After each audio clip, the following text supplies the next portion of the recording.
저는 여러분과 함께 오늘 나의 의인은 믿음으로 말미암아 살리라, 이와 같은 제목으로 은혜를 나누고자 합니다. 믿음으로 산다는 의미가 무엇일까? 믿음으로 산다는 것은 하나님을 나의 삶의 영원한 근원과 자원으로 삼고 사는 것을 믿음이라고 말합니다. 믿음으로 산다는 것은 자기 마음속에 무슨 독백을 가지고 사는 것도 아닙니다. 막연한 종교의식을 가지고 사는 것도 믿음으로 사는 것이 아닙니다. 믿음으로 산다는 것은 당연하게 천지와 만물을 지으신 하나님을 나의 생명의 근원으로, 나의 삶의 영원하고도 절대적이고 무한한 자원으로 삼고 사는 생활이 믿음으로 사는 생활인 것입니다. 믿지 않는 사람, 불신자들은 이러한 소리를 들으면 가소롭게 들리고 마치 정신 이상자같이 들릴 것입니다. 왜냐하면 저들은 영이 죽어있기 때문에 하나님을 알지 못합니다. 믿지 않는 사람들은 무엇이든지 이성으로 증명하고 판단할 수 없는 사실은 믿을 수 없기 때문에 이와 같은 믿음의 생활을 하는 사람들을 보게 될 때 도저히 이해할 수 없는 사람으로 보이게 되는 것입니다. 그러나 예수를 믿고 중생한 사람들에게는 이 세상을 따라서 살지 아니하고 하나님을 믿음으로 말미암아 사는 세계는 당연한 것입니다. 오늘날 세상 사람들은 육체의 노동력으로 사는 사람들도 있고 또 지성을 개발해서 지력을 가지고서 사는 사람도 있고, 예수를 믿고 중생해서 성령으로 말미암아 하나님을 알고 그리고 말씀을 믿고 하나님을 따라서 믿음으로 사는 사람도 있습니다. 그런데 성경은 예수를 믿고 구원받아 의인이 된 사람은 믿음으로 말미암아 살 것이라고 성경에 주님께서 강하게 말씀하고 계신 것입니다. 오늘 여러분 예수를 믿으시면 아멘 하십시다.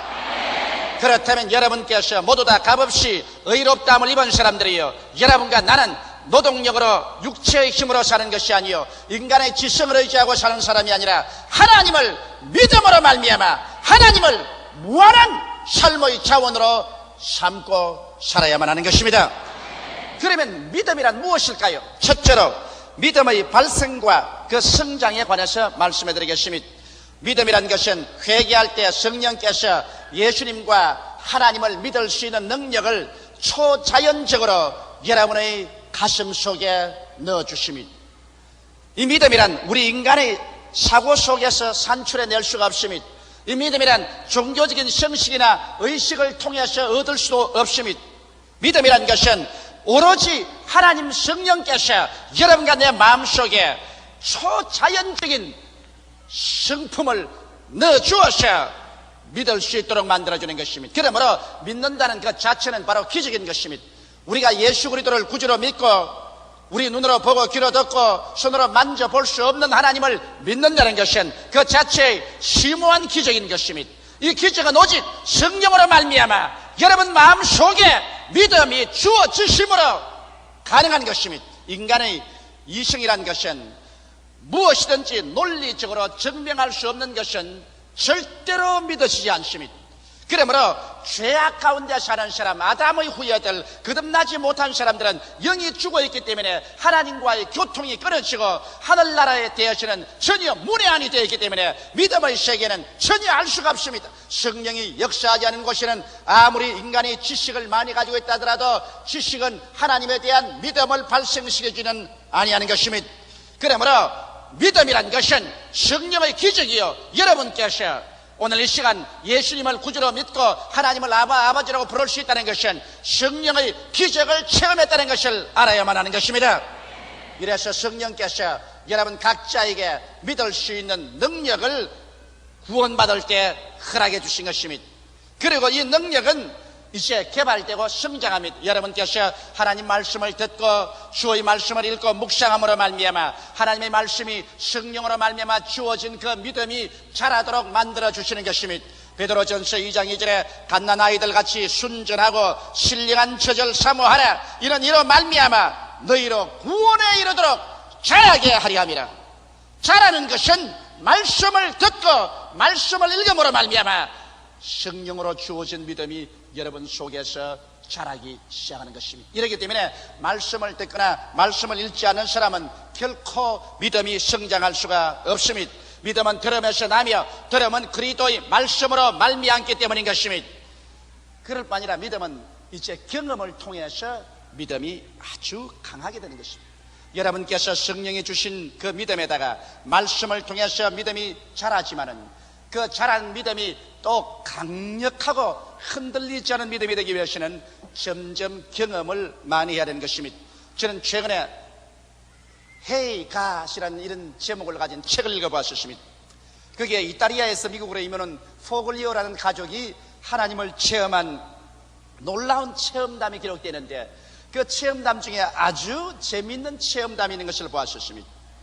그 가정이 가난해서 남편이 철도 회사에 가서 거기에서 노무자로서 일을 하기 때문에 별로 벌어오는 돈이 없었습니다.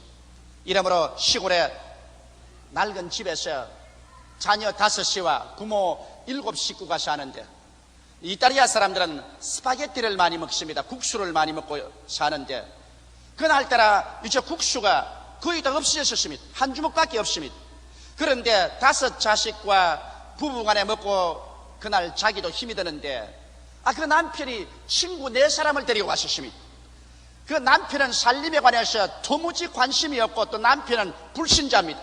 그러나 그 부인은 뜨거운 성령을 받은 신자요. 그 자녀들과 함께 열심히 주를 믿는데 그래 그 아들이 가만히 보니까 아버지가 내 친구를 데리고 와서 집에 들어오면서 여보 오늘 스파게티를 좀 많이 장만해 주세요. 하루 종일 일을 해서 우리가 다 굶주려서 속이 아주 출출하니까 좀 많이 먹겠어요.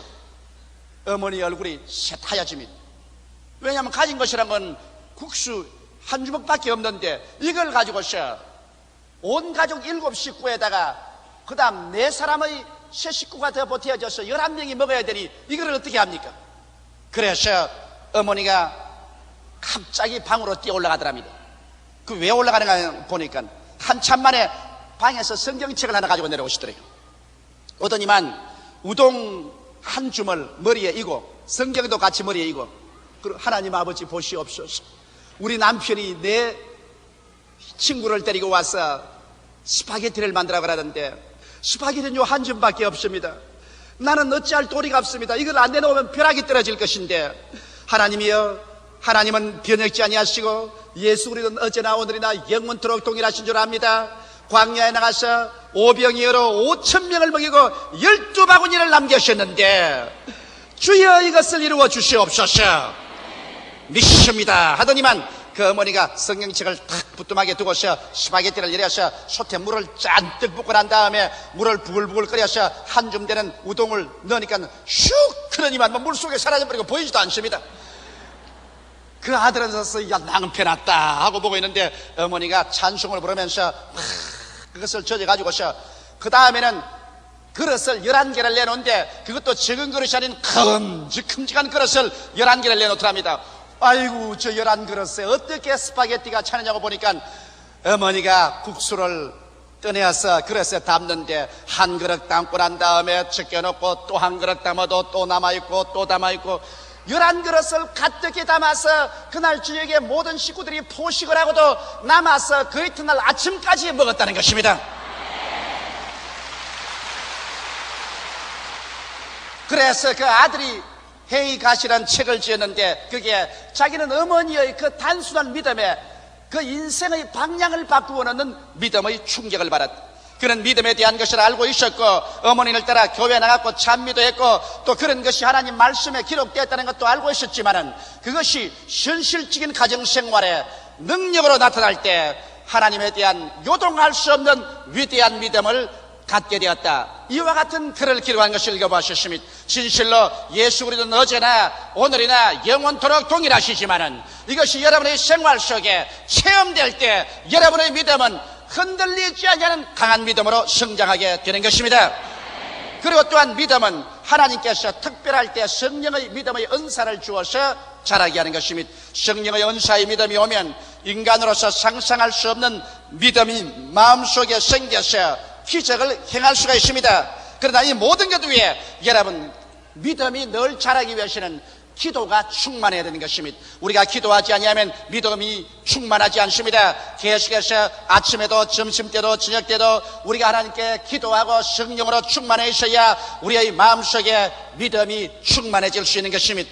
왜 우리가 믿음이 필요한가요? 우리는 믿음을 통하여 이 세상의 불안과 공포를 극복할 수 있는 것입니다. 오늘날 세상은 불안과 공포의 세상인 것입니다. 사람들마다 가정이 불안하고 직장이 불안하고 정치가 불안하고 사회가 불안하고 경제가 불안하고 세계의 정세가 불안합니다. 어느 곳에 가나 불안과 초조가 마음속에 꽉 들어차 있습니다. 이것을 극복하고 우리가 일어나기 위해서는 하늘과 땅과 세계와 그 가운데 모든 것을 지으셨으며 알파와 오메가 되시고 처음과 나중이 되시며 시작과 끝이 되시는 하나님을 믿고서 일어날 때 불안을 이겨나갈 수가 있는 것입니다.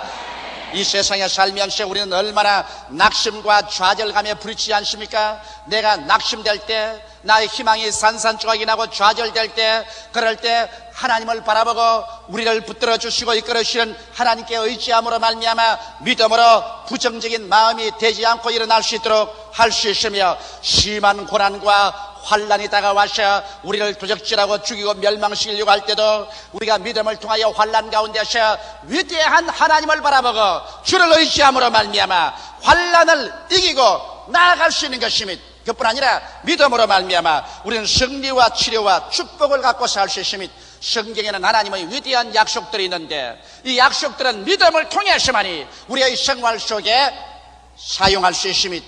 히브리서 11장 6절에 보면 믿음이 없이는 기뻐시게 못하나니 하나님께 나아가는 자는 반드시 하나님이 살아계신 것과 하나님을 간절히 찾는 자들에게 복 주시는 이심을 믿어야 할지니라고 말한 것입니다. 우리 하나님께서는 금세와 내세 약속을 주시고 우리에게 복을 주시기를 원하시는 것입니다. 이러므로 이것은 우리가 믿음으로 말미암아 이루어지는 것입니다. 오늘날 우리의 마음속에 이와 같은 믿음을 갖지 않고 예수 믿는다고 하면서 역시 세상을 따라서 산다면 이것은 어리석은 일입니다. 여러분과 나는 흑암의 권세에서 건져내어 하나님의 사랑의 아들 나라로 옮겼기 때문에 우리의 생각이나 말하는 것이나 우리의 삶이 세상적인 레벨에서 살지 아니하고 이제는 영적인 레벨에서 살며 믿음의 레벨에서 사는 것입니다. 우리의 모든 문제의 해결점은 하나님의 말씀을 통한 믿음으로 말미암아 이루어져야만 하는 것입니다. 나의 의인은 믿음으로 말미암아 살리라. 사람이 뜻으로만 살 것이 아니요 하나님의 입으로 나오는 모든 말씀으로 살 것이라. 그렇게 기록되어 있으므로 우리는 말씀과 믿음을 통하여 사는 신자의 삶을 개발해야만 하는 것입니다. 그런데 많은 사람들이 와서 이런 질문을 합니다. 목사님, 아무리 믿음으로 살려고 해도 마음속에 의심이 자꾸 생기고 이 의심으로 말미암아 믿음이 서 있지 않습니다. 이러기 때문에 잠시 동안 날개를 치고 영적인 세계, 말씀과 믿음의 세계에 들어갔는가 하면 다음번으로 눈에 보이고 귀에 들리고 냄새 맡아지고 맛보아지고 손으로 느껴지고 환경에서 압박되어 오는 현실의 모든 압력이 믿음을 산산적으로 깨쳐버리고 마는 것입니다. 왜 나는 힘차고 굳센 믿음 속에 들어가지 않습니까? 이런 질문을 한 사람이 있습니다.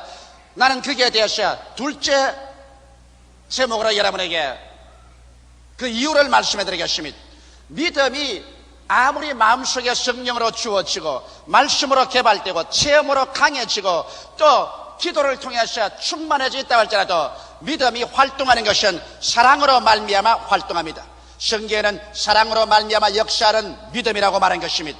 여러분과 나의 가슴 속에 사랑이 활활 불타고 있을 때 그때 믿음이 역사할 수 있는 것이지 사랑이 식어져 버리면 믿음은 역사하지 아니하는 것입니다. 이렇기 때문에 여러분과 내가 아무리 믿으려고 해도 믿어지지 아니하고 믿음이 활발하게 살아서 활동적이 되지 않거들랑 내가 내 마음속에 사랑으로서 살고 있는가, 이 사실을 여러분이 질문해 보아야만 되는 것입니다. 그럼 사랑이란 무엇일까요? 성경에는 말씀하기를 마음을 다하고 뜻을 다하고 정성을 다하고 목숨을 다하여 주 너희 하나님을 사랑하라. 그리고 내 이웃을 내 몸과 같이 사랑하라. 이와 같은 계명이 있습니다. 이 계명을 우리가 지킬 때 우리의 가슴 속에 주어진 믿음이 살아서 역사할 수가 있는 것입니다. 그러면 하나님을 사랑한다. 너는 하나님을 사랑하는 것 같은데요, 무엇이 내가 부족합니까? 여러분, 하나님을 사랑한다면 하나님을 예배하는 마음을 끊임없이 가져야 되는 것입니다. 여러분의 가슴 속에 하루 종일 하나님을 예배하는 마음으로 살고 있나요?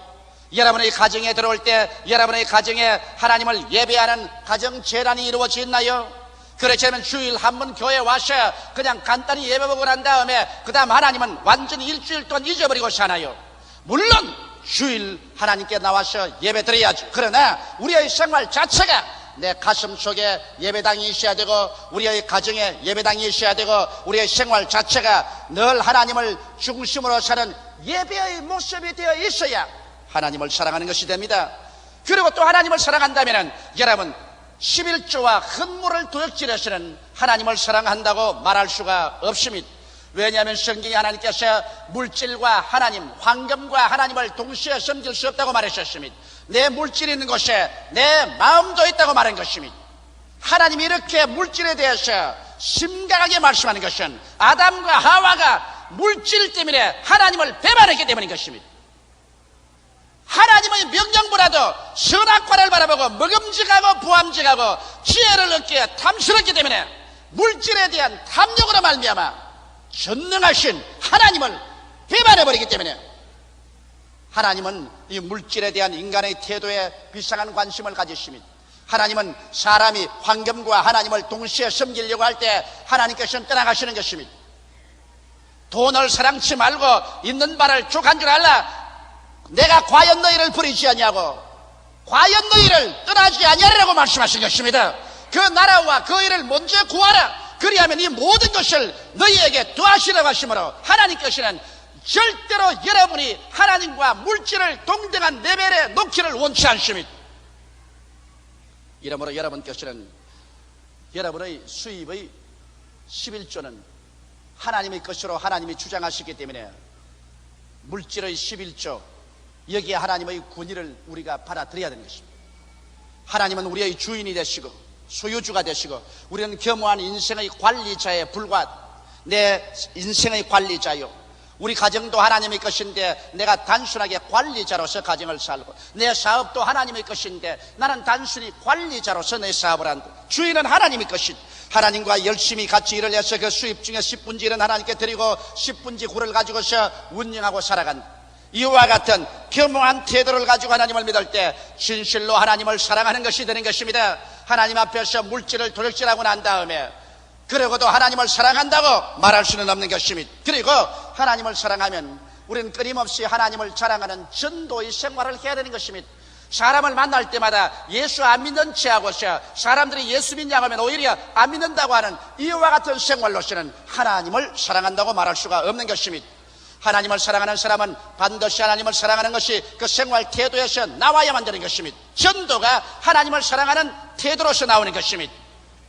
그러고 난 다음에 우리의 생활 가운데서 내 이웃을 내 몸같이 사랑하라 하시니 내 몸을 사랑하듯이 내 부모, 부부, 형제, 자매, 친척, 동료, 이웃을 적극적으로 나아가서 사랑하도록 애쓰고 노력하는 것입니다. 우리가 사랑하지 않고 오늘날 세상같이 몰인정의 세계, 무관심의 세계, 나는 나고 너는 너니까 너는 살든지 죽든지 관심을 갖지 않는다, 이와 같은 태도로 일할 때 하나님께서는 우리에게 믿음을 주실 필요가 없다고 생각하시는 것입니다. 믿음이란 사랑으로 말미암아 역사하는 것이기 때문에 하나님이 세상을 이처럼 사랑하사 독생자를 주신 것처럼 우리도 이웃에게 사랑을 줌으로 말미암아 비로소 하나님의 사랑이 우리 가운데 온전하게 되고 믿음의 역사가 일어나게 되는 것입니다.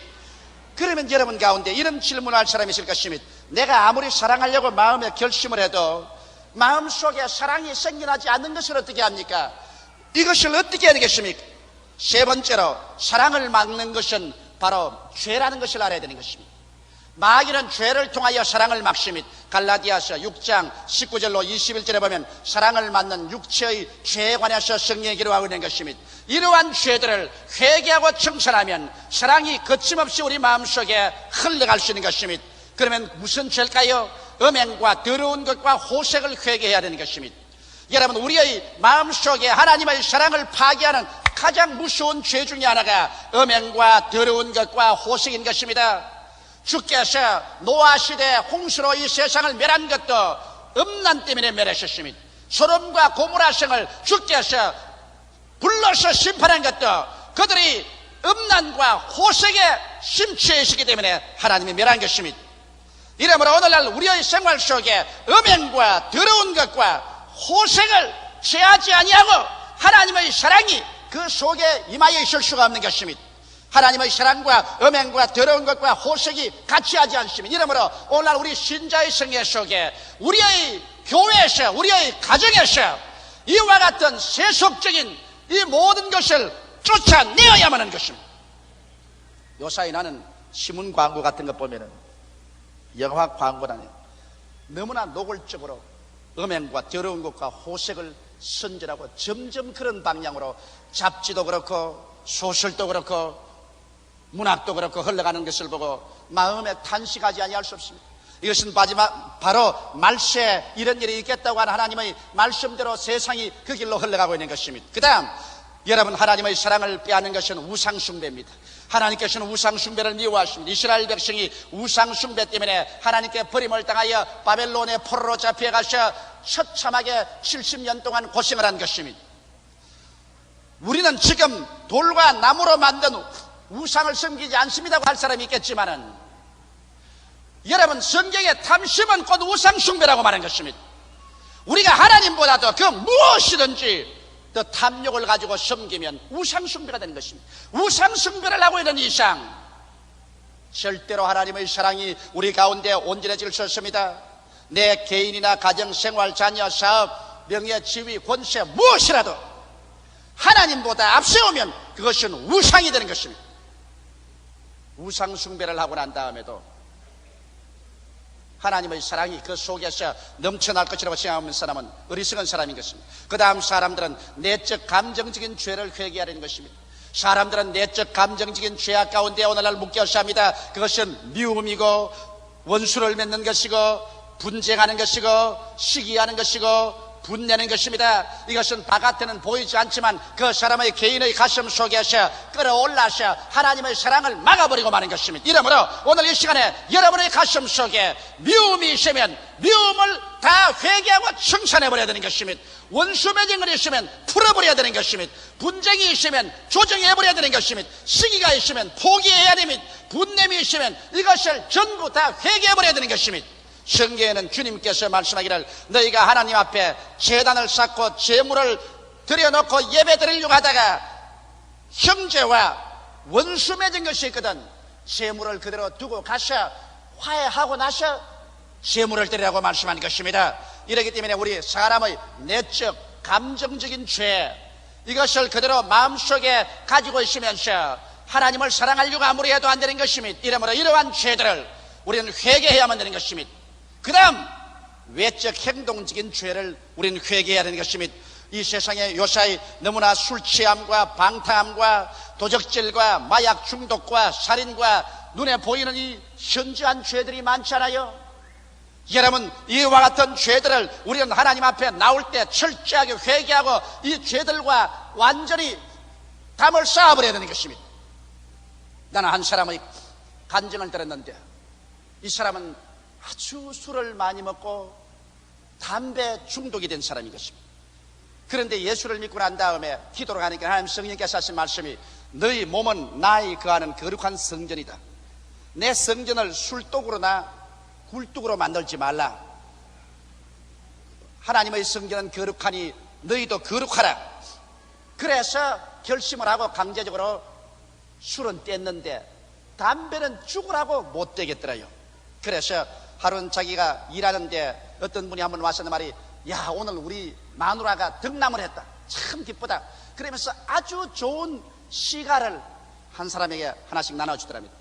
그래 그 담배를 받아서 포켓에 넣어놓고 난 다음 일을 하다가 마귀가 와서 말이 그 담배 한번 냄새 맡아봐라. 냄새 맡는 것은 죄가 아니다.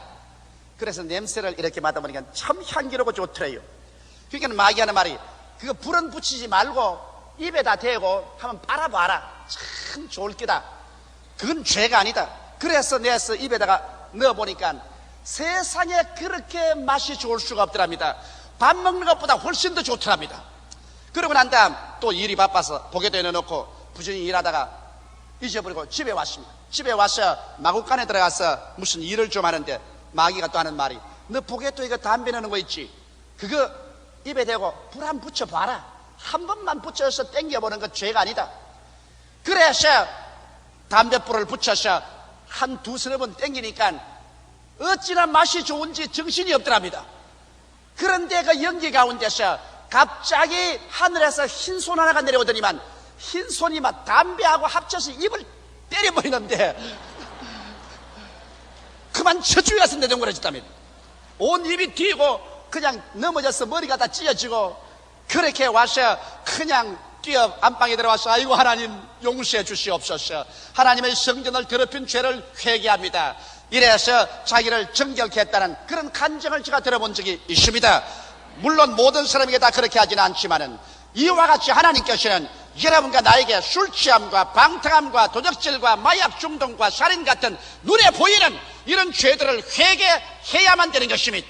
그래야 여러분 가슴 속에 사랑이 불타기 시작하는 것입니다. 믿음은 사랑으로, 사랑은 의와 거룩함을 쫓을 때 생겨납니다. 그러므로 참 믿음을 얻기 위해서는 회개하지 않고 생겨나지 않습니다. 믿음, 사랑, 거룩함, 이것은 삼위일체로서 이것이 없이는 믿음의 생활이란 불가능한 것입니다. 오늘 그리스도의 깨어진 몸과 흘리신 피에 참여할 때 우리는 회개하고 믿음과 그리고 사랑과 거룩함이 삼위일체가 되도록 기도하시기를 주의 이름으로 축원합니다. 기도드리겠습니다. 살아계신 우리 아버지 하나님이시여, 믿음은 사랑으로 말미암아 역사하고 사랑은 죄를 회개하고 정결하게 되어야 우리의 가슴 속에 성령으로 넘쳐나는 것입니다. 믿음과 사랑, 거룩함은 삼위일체로 움직이는 것이오므로 하나님 아버지여, 성령으로 오늘 우리 모든 각자를 도와주시옵소서. 우리의 가슴에 손을 얹고 생각해보게 하여 주시옵소서. 과연 나는 믿음으로 말미암아 사느냐 질문하게 하여 주시옵시고, 믿음이 생기지 않으면 사랑 가운데 있느냐 알아보게 하여 주시옵시고, 사랑이 생기지 않으면 내 마음속에 회개치 못한 죄가 있지 않느냐 생각해보게 도와주시옵소서. 음행과 더러운 죄, 우상숭배, 내적 감정적인 죄, 외적 행동적인 죄,